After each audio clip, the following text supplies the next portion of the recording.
Hello, നമസ്കാരം.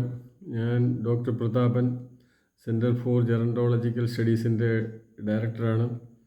ഇന്ന് ഈ വീഡിയോയിൽ പറയാൻ ഉദ്ദേശിക്കുന്നത് 2025 ഡിസംബർ മാസം നടക്കുന്ന തദ്ദേശ സ്വയംഭരണ സ്ഥാപനങ്ങളിലേക്കുള്ള തിരഞ്ഞെടുപ്പിൽ UDF പുറത്തിറക്കിയ പ്രകടന പത്രികയിൽ വയോജനങ്ങളെക്കുറിച്ച് പറഞ്ഞിട്ടുള്ള കാര്യങ്ങളെക്കുറിച്ചാണ്.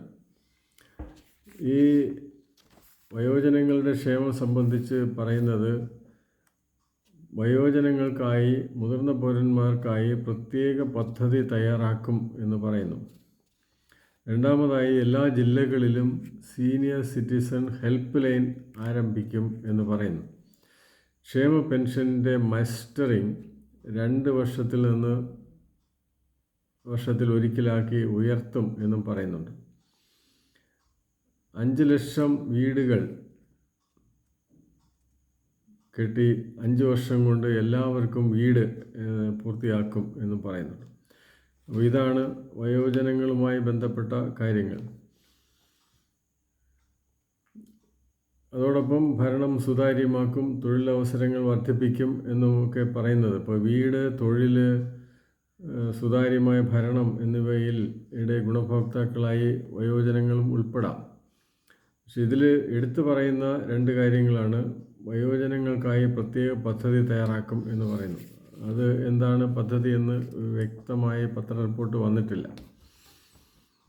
അതുപോലെ സീനിയർ സിറ്റിസൺ ഹെൽപ്പ് ലൈൻ എല്ലാ ജില്ലകളിലും ആരംഭിക്കും എന്ന് പറയുന്നുണ്ട്. നിലവിൽ ഒരു എൽഡർ ലൈൻ കേന്ദ്ര സർക്കാരിൻ്റെ കൂടെ സഹായത്തോടെയുള്ള ഒരു നാഷണൽ ലെവൽ നമ്പറാണ് 14567 എന്ന എൽഡർ ലൈൻ നമ്പർ. വയോജനങ്ങളുമായി ബന്ധപ്പെട്ട അതിക്രമങ്ങൾ, പീഡനങ്ങൾ, അങ്ങനെയുള്ള കാര്യങ്ങൾക്കെല്ലാം ഈ എൽഡർ ലൈൻ വഴി മാർഗനിർദ്ദേശങ്ങൾ ലഭിക്കുന്നതാണ്. ചൈൽഡ് ലൈനിൻ്റെ 1098 എന്ന നമ്പറിൽ കുട്ടികളുമായി ബന്ധപ്പെട്ട പ്രശ്നങ്ങളുണ്ടായാൽ ചൈൽഡ് ലൈനിൻ്റെ വോളണ്ടിയേഴ്സ് സ്ഥലത്തെത്തി നിയമപരമായി ഇടപെടുമായിരുന്നു. അതുപോലെ വോളണ്ടിയേഴ്സ് കൂടെ ഉൾപ്പെട്ട ഒരു എൽഡർ ലൈൻ എല്ലാ ജില്ലകളിലും സ്ഥാപിക്കുകയാണെങ്കിൽ അതൊരു നല്ല കാര്യം തന്നെയായിരിക്കും. 5 ലക്ഷം വീടുകൾ കൊടുക്കുന്നതിൽ ഒരുപക്ഷെ വീടില്ലാതെ നടക്കുന്ന, വീടും സ്ഥലവും ഇല്ലാതെ നടക്കുന്ന അനേകം സീനിയർ സിറ്റിസൺസിനെ നിലവിലുണ്ട്. അവർക്കൊക്കെ ഒരുപക്ഷെ വീട് കിട്ടാൻ സാധ്യതയുള്ള ഒരു കാര്യമാണ്. തൊഴിലവസരങ്ങൾ വർദ്ധിപ്പിക്കും. തൊഴിലില്ലാത്ത ചെറുപ്പക്കാരോടൊപ്പം തൊഴിലില്ലാത്ത മുതിർന്ന പൗരന്മാരും ഉണ്ട്.